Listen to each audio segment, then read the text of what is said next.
In today's video, I'm going to teach you how to use Vimeo for beginners.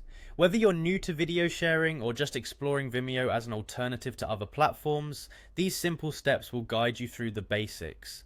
First off, let's get started with creating your account. Head over to Vimeo's website and you'll notice an option to sign up, either using your email, Google, or Facebook account.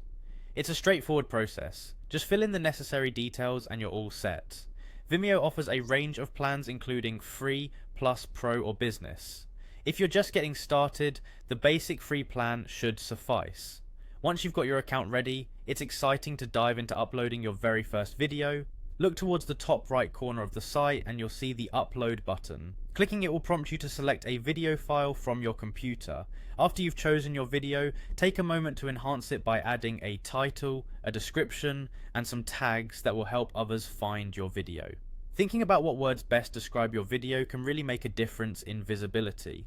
Also consider who you want to see your video and adjust the privacy settings accordingly, either keeping it public for everyone or private for a select audience. Now that your video is successfully uploaded, you might want to spend some time editing its details. Click on your video and you'll enter an editing mode. Here you can add a custom thumbnail, which is the image that represents your video to viewers. You have the chance to further refine who can view your video by adjusting those privacy settings we discussed.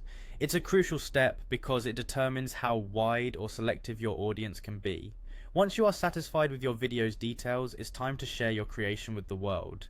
Use the share button conveniently located to send your video out to social media platforms, or simply copy the video link to send it wherever you wish. Sharing is just a click away, making it incredibly easy to let friends, family, or a global audience see what you've created.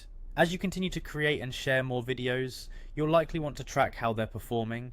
Vimeo provides insightful analytics, especially for those with paid plans. You'll have access to details on how many people have watched your video and other valuable insights. This data can be crucial for understanding your audience better and tailoring future content to their preferences. That's it for today's tutorial on getting started with Vimeo. I hope these steps have made it easier for you to navigate and use the platform effectively. Happy video sharing!